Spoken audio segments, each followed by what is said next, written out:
I'm going for a drive in my Suzuki Carry to warm up the transmission and differentials so I can do the fluid change and show you how to do it.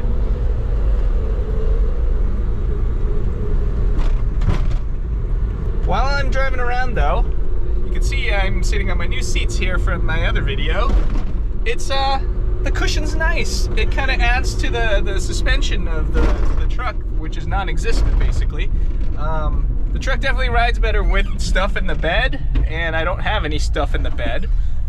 The added cushion is definitely appreciated. The headrest is a little bit softer. It's still pretty hard. I guess it's just not pleasant to smash your head on stuff. But overall, I like it. This is pretty good.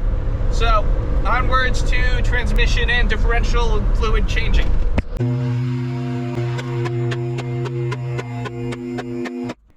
Now that the underside of your truck is accessible, you could either do this on ramps on the ground, maybe on some jack stands, or a 2-post lift, 4-post lift if you have it. I have a 2-post lift, I'm using that. I am coming back here to look at my differential. Look at how small and cute this thing is.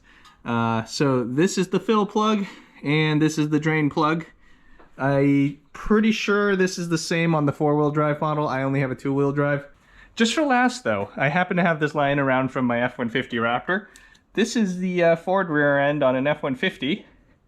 Look at this thing. This is the cover. And this thing's like the size of a grapefruit, and this thing is what, like a watermelon? I don't know. It's pretty cool. Before I get started, let's make sure I have everything on hand so I don't have to waste any time running around to get fluids and stuff. This video is going to be the differential. I need to replace this every 2 years or 20,000 kilometers. This is really low. That's very interesting to me. 75W80 and some GL5 fluid. There are different capacities for the 2-wheel, 4-wheel drive, turbo, and not turbo. I have a 2-wheel drive, so I need 1 liter. I don't have the turbo, so this seems like this differential can hold more. I need 1 liter on hand. I definitely have that. If you have a 4-wheel drive, part-time, full-time, you can see what you need here. Let's get started. I couldn't get my hands on any 75W80 as spec, but I got myself the next best thing, 75W90. It's a little bit heavier. For differential, these are rated for GL5. You can see it right there. It's super blurry. Can't get the camera to focus. Whatever. Moving on. I'm going to do the method where I'm just going to squirt it in the fill hole until it starts to come back out anyways. So it's probably not a big deal. We'll see when we get there. Make sure you get a container handy. I'm going to use this little mixing bowl I got at the dollar store and probably just catch it like this. I don't really have a container for things that aren't in engine oil. This is probably a bad idea, but I'll find out. I think this is bigger than 1 liter. To take this off, you just need a 3/8 ratchet. It's a square that just fits in this box right there, and just crank it off. Oop, that cracked open real nice. Always start with the fill plug first. That way you know you can always refill your fluid after you drain it. Nothing sucks more than pulling your drain plug, losing all your fluid, and then finding out this is stuck for whatever reason. So make sure you do it this way if you don't want to struggle. If you like to struggle, of course, then yeah, by all means, do it the other way. The drain plug on my Carry is a 19mm hex. Crack this open. Prepare your little bucket. Oh, that's nice. Prepare your little bucket.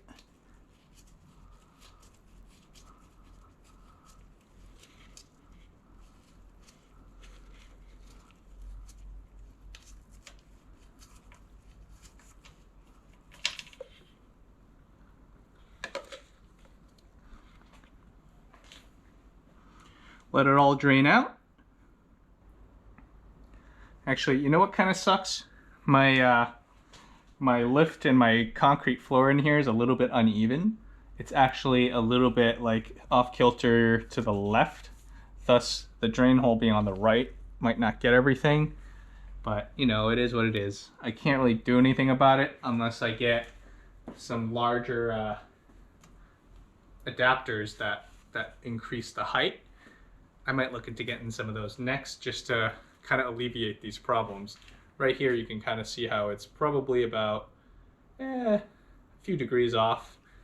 Probably not a big deal, but it's a problem for later.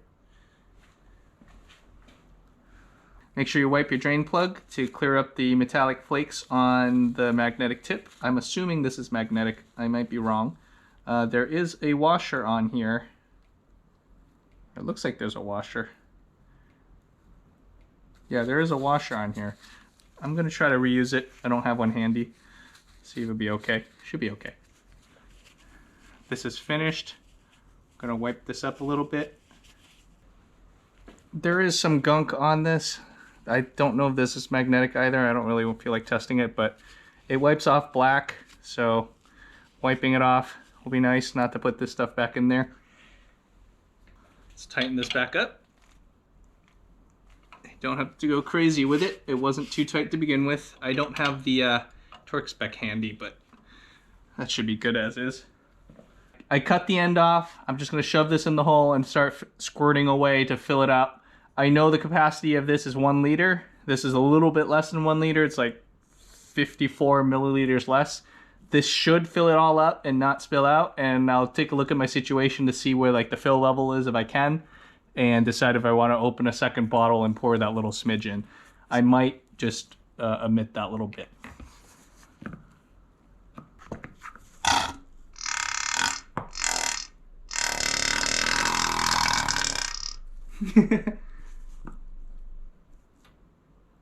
Yeah, I'm gonna see if I can get a tube. 1 sec.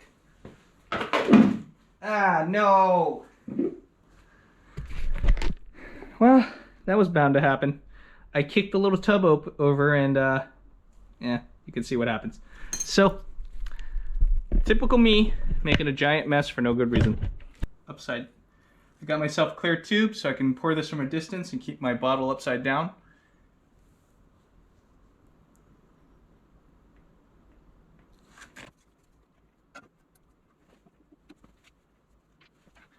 You can see now the oil is starting to flow back out, and my bottle is actually mostly emptied. That means it's full, and I'm going to put this back with the little plastic washer that came with this. So there must have been just about like the 50-60 milliliters that were still in here that I couldn't drain out, and that makes up the 1 liter capacity.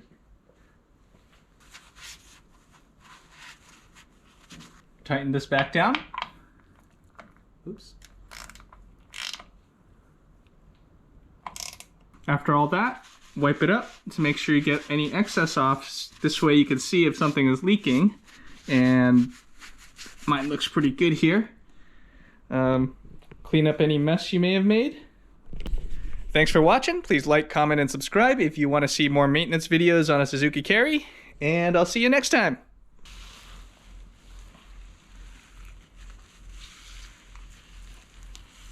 You may have wondered why I have random rags like all over the floor, just because I've used them and I just throw them on the floor. This is why. I save them because I expect myself to make a mess. And, you know, once in a while, it pays off. Now all these rags that are all over the floor are getting used.